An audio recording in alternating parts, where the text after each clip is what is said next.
चांदी के जूते। चांदी के जूतों का उपहार। एक सुदूर गांव में सारा नाम की एक गरीब लेकिन दयालु लड़की रहती थी। उसके पास न तो अच्छे कपड़े थे और न ही जूते। वह पुराने फटे हुए जूतों में चलती थी, फिर भी वह हमेशा मुस्कुराती रहती थी।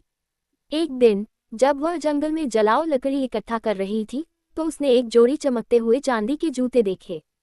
वे एक रहस्यमय पेड़ के नीचे पड़े थे। सारा ने सोचा, ये किसके हैं?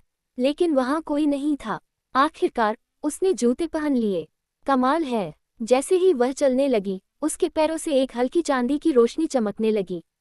साथ ही जहां भी वह कदम रखती, फूल खिल जाते।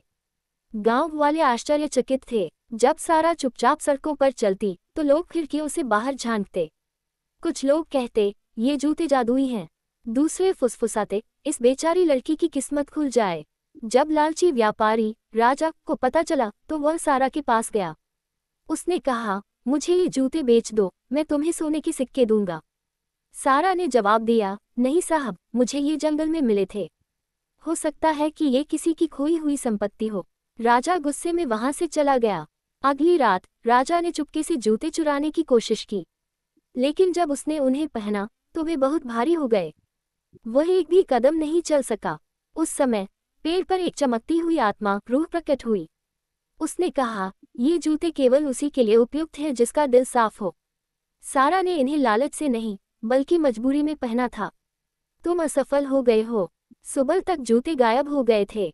सारा के पास वही पुराने जूते थे, लेकिन पूरे गांव में फूल खिल रहे थे और सारा की दयालुता अभी भी लोगों के दिलों में थी। राजा को भी सबक मिल गया। अगले दिन वह सारा के घर कपड़े और नए जूते लेकर आया। सारा ने मुस्कुराते हुए कहा, चांदी के जूते चले गए हैं, लेकिन उन्होंने हमें सिखाया है, असली चमक दिलों में होती है, जूतों में नहीं। आशा है कि आपको ये जादुई कहानी पसंद आई होगी।